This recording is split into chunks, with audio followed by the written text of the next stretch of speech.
We were told at my 20-week ultrasound that our son would not live after birth, even if he made it that far. At that time, we were told about Now I Lay Me Down to Sleep, and we found hope that we'd have something to hold on to in our time of despair.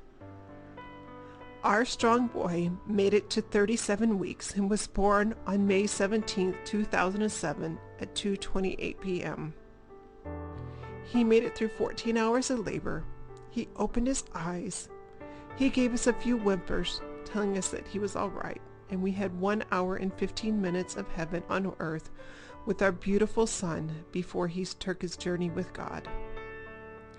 We had 2 wonderful photographers. Thank you, Kristen and Leah. You're forever in our hearts.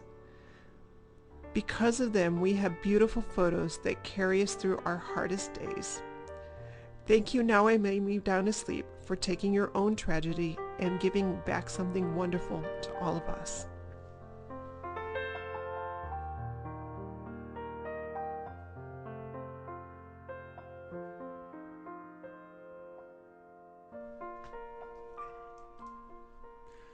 Our son Matthew was born baby B of a set of quads on June 3, 2007.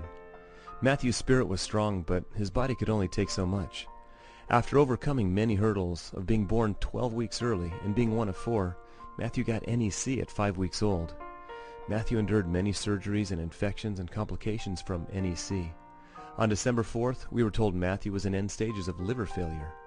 On December 6th, we took Matthew off all life support, and doctors gave him a few minutes to a few hours.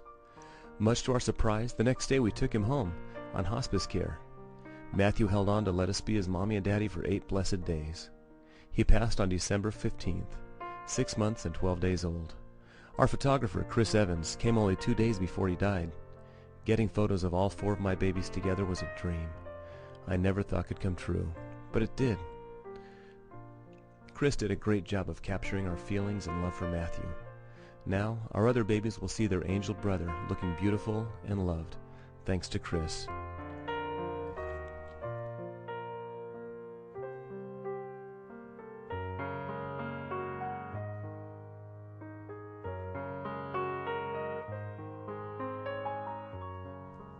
Torian Catherine Caston was born to heaven on Tuesday, July 3, 2007, at 10:26 a.m. I was 36 weeks and 6 days pregnant with her. All was fine the entire pregnancy. A healthy baby girl I was supposed to deliver. On Monday, I realized that something was wrong. I could not remember her moving the entire day. When we arrived at the hospital, our world came crashing down when the nurse didn't find a heartbeat. Our baby girl was gone. Torian was delivered by C-section the next morning. One of the nurses asked if I would like the service of Now I Lay Me Down to Sleep to come and take pictures of Torian. Not knowing that this was the best thing I could have done, I said yes, and I'm so thankful that I did. Mr. Warren Cohen came to my hospital room and took the most beautiful pictures I could have asked for. I thank him from the bottom of my broken heart.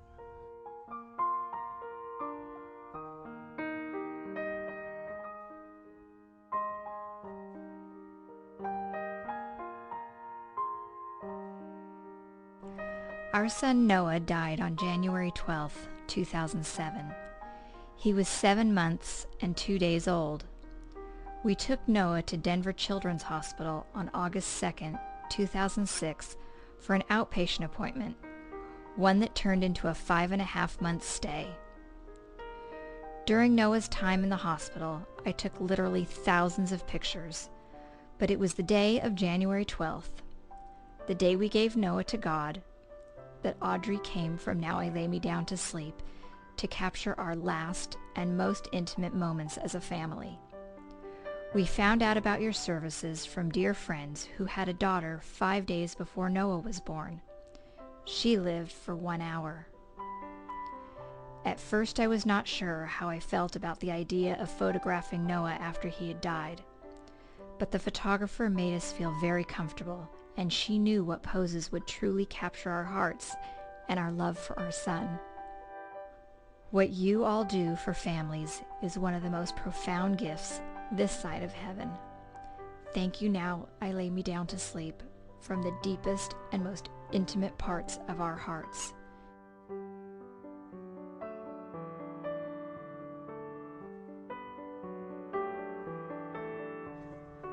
Tegan Wynne O'Neill.